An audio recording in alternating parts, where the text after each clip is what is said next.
Thomas and the Guard. Thomas the Tank Engine is very proud of his branch line. He thinks it is the most important part of the whole railway. He has 2 coaches. They are old and need new paint, but he loves them very much. He calls them Annie and Clarabel. Annie can take passengers, but Clarabel can take passengers, luggage, and the guard. As they run backwards and forwards along the line, Thomas sings them little songs, and Annie and Clarabel sing too.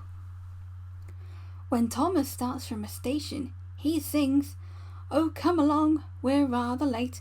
Oh, come along, we're rather late." And the coaches sing, "We're coming along, we're coming along." They don't mind what Thomas says to them, because they know he is trying to please the Fat Controller. And they know too that if Thomas is cross, he is not cross with them. He is cross with the engines on the main line who have made him late. One day they had to wait for Henry's train. It was late. Thomas was getting crosser and crosser. "How can I run my line properly if Henry is always late? He doesn't realise that the Fat Controller depends on me." And he whistled impatiently. At last Henry came. "Where have you been, lazy bones?" asked Thomas crossly. "Oh dear, my system is out of order. No one understands my case. You don't know what I suffer," moaned Henry. "Rubbish," said Thomas. "You're too fat. You need exercise." Lots of people with piles of luggage got out of Henry's train, and they all climbed into Annie and Clarabel. Thomas had to wait till they were ready. At last the guard blew his whistle, and Thomas started at once.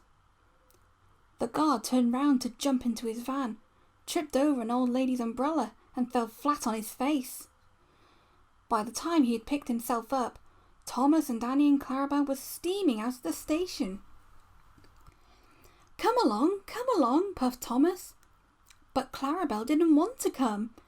"I've lost my nice guard, I've lost my nice guard," she sobbed.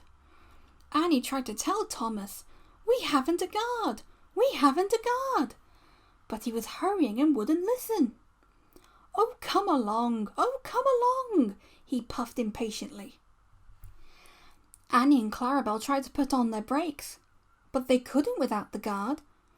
"Where is our guard? Where is our guard?" they cried. Thomas didn't stop till they came to a signal.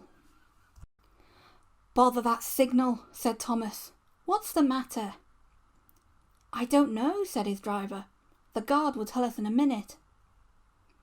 They waited and waited, but the guard didn't come. "Peep, peep, peep, peep! Where is the guard?" whistled Thomas. "We've left him behind," sobbed Annie and Clarabel together.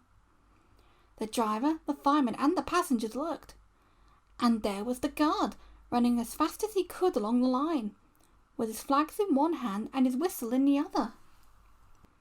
Everybody cheered him. He was very hot, so he sat down and had a drink, and told them all about it. "I'm very sorry, Mr. Guard," said Thomas. "It wasn't your fault, Thomas. It was the old lady's umbrella. Look, the signal is down. Let's make up for lost time."